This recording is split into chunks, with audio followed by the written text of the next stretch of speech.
My family called me selfish for stopping the money, then got mad when I started living soft.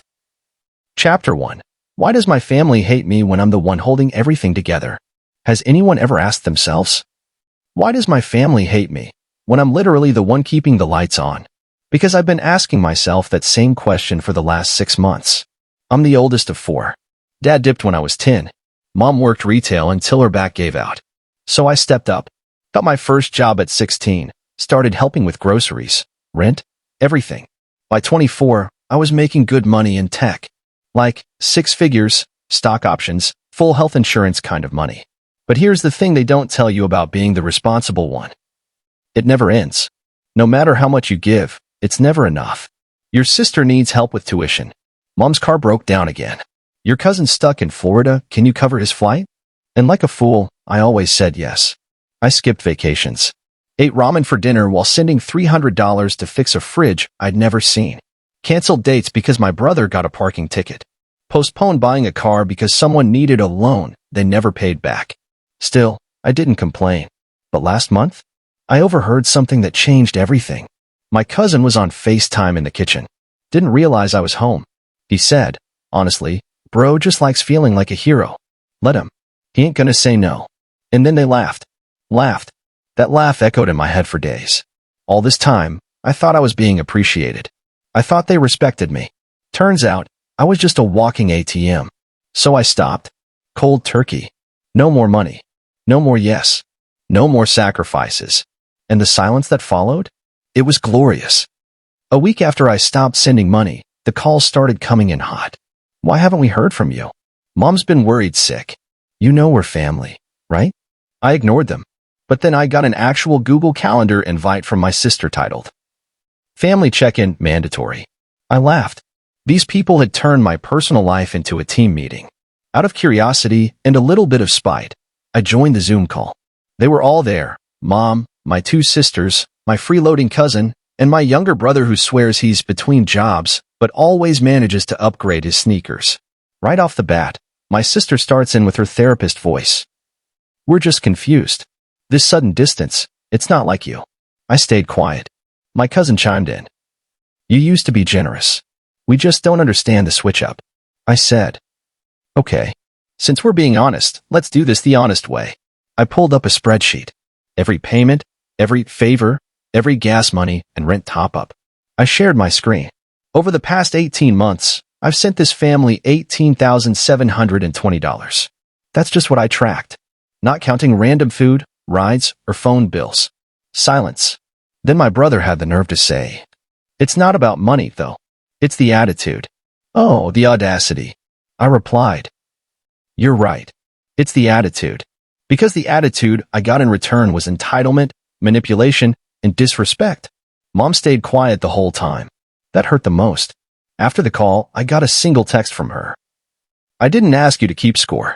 I stared at the message for a long time. Then I turned off my phone, booked a solo weekend in Colorado, and soaked in a Mountain View hot tub. I wasn't keeping score. I was keeping receipts. The Colorado trip? Life-changing. Waking up to snow-capped mountains, sipping hot chocolate in a fluffy robe, no buzzing phone, no cousin asking for, just $150 real quick. I breathed like I hadn't in years. When I got back home, I posted one innocent picture on Instagram. Me, legs kicked up in a resort cabin, captioned, Peace. When you stop funding people who only remember you when rent is due. K. That was the post that broke the family. Within 2 hours, my phone exploded. Missed calls. Paragraph texts. Angry DMs. One of my aunts even commented, So you think you're better than us now? SMH. Pride goes before a fall. My sister texted, Hope your peace is worth more than your family. But you know what hit different? That silence from Mom. No message. No call. Nothing. It stung. So, like the fool I still half was, I called her. She picked up on the second ring. Her voice was calm. Too calm. You're enjoying, huh? She said. I chuckled awkwardly. Trying to. Then she hit me with it. Just don't forget who was there for you when you had nothing. That sentence punched me in the gut. Because yes, she was there. But what about me? Haven't I been there for everyone? And how did it turn into me owing them forever? I ended the call early. Didn't even feel guilty. Later that week, my cousin posted a meme. People change when they get a little money. I liked it and commented. And some people never change even after taking a lot of it. Petty? Maybe. Necessary? Absolutely. So picture this. It's a Tuesday morning. I'm in a team meeting at work, sipping my oat milk latte, feeling peaceful. Then ding. A notification pops up on my laptop. A WhatsApp message. From a group I wasn't even aware I was still in. Let's just keep pretending like he's the victim. He'll come back around. He always does. Pause. What? I scroll up. Turns out, I was in a muted family group chat my cousin created months ago titled Team Survival Beverage Box. It was supposed to be a place for family emergency planning. Translation, a group where they strategized how to get money out of me without making it seem like that's what they were doing. There were jokes, memes, screenshots of my IG posts, comments like, "Bet he's gonna crack by next week. All that soft life won't last. He's too sentimental. If mom cries, he'll fold. The one that broke me? He thinks he's better than us now. Can't wait till he needs us again." I left the group without saying a word. But inside, something shifted. I felt lighter. That weekend, I went on another trip. Miami this time. Rented a Jeep, hit the beach, ate seafood that cost more than some of my previous paycheck balances. And for the first time in years, I didn't think about who needed what, or who might call asking. I was finally living for me. Then came the bombshell. My sister texted. "Mom's in the hospital. She's asking for you." My chest tightened. I dropped everything. Called the hospital, asked for info. No one by that name. No patient. Nothing. She faked it.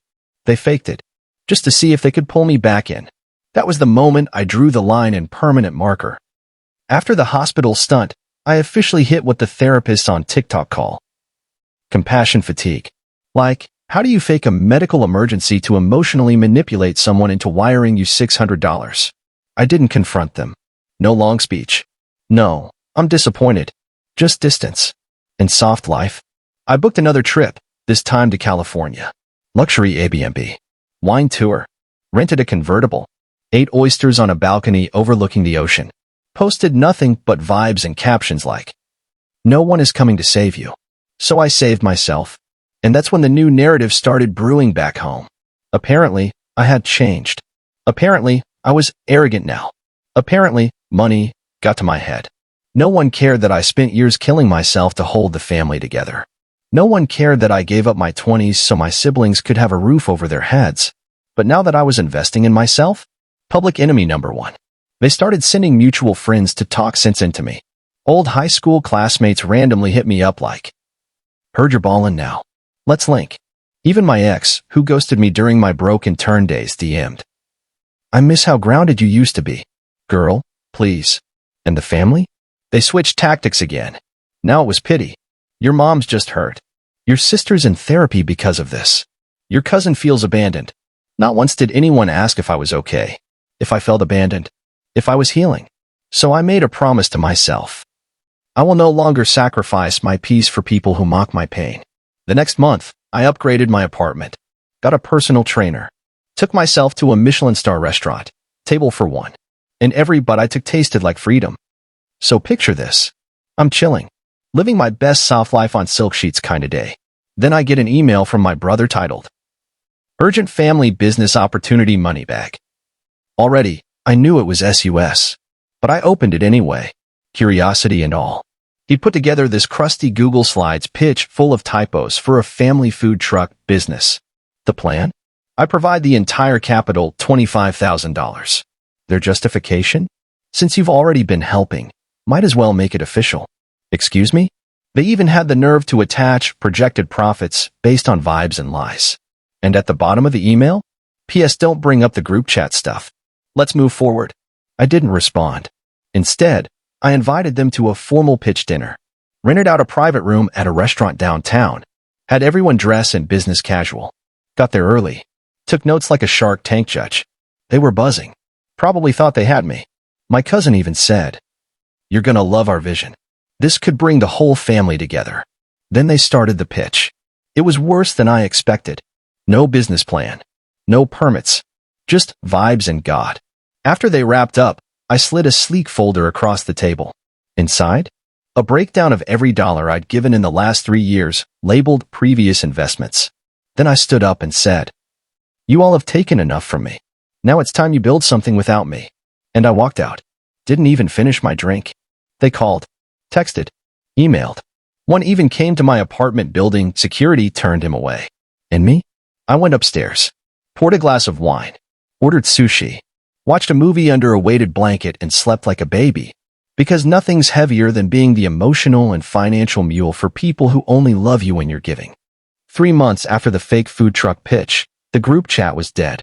Literally, they deleted it. Family game nights. Cancelled. Cousin's baby shower invite. Lost in the mail, aka I was uninvited. The aunties who once used "God bless you" like weaponized guilt now ghosted me. And honestly, I was good. Actually, better than good. My life had never been this peaceful. My therapist said I finally looked rested. I was meditating, reading, dating someone who didn't expect me to rescue them every time rent was due. Then it happened. I got tagged in a viral tweet. Soft life for men. We're breaking generational trauma one passport stamp at a time. It was a clip from my YouTube vlog, one I didn't even post publicly. Turns out, the girl I was seeing had shared it with a lifestyle page as a look at my man living soft flex. The internet ate it up. And suddenly, my DMs were filled with strangers saying things like, "This healed something in me. I'm the oldest sibling too. I feel seen." It was surreal. But what really hit? I started noticing familiar usernames watching my IG stories. Burner accounts. Like, @JesusGirl1995, that just happened to follow only me and my siblings. Ma'am, please loudly crying face. They couldn't stop watching. Couldn't look away from the guy they tried to drain, discard, and discredit. And I never blocked them. Why? Because now, they have front row seats to the life I was never allowed to live when I was breaking my back to fund theirs. Now, every vacation pic, every restaurant snap, every treat yourself post, it's all a silent documentary of what happens when you stop letting guilt run your bank account. So yeah, they still don't like me. They still think I've changed. And you know what? They're absolutely right. Because the old me was broke, bitter, and begging to be appreciated. This me? Rich, rested, and finally free.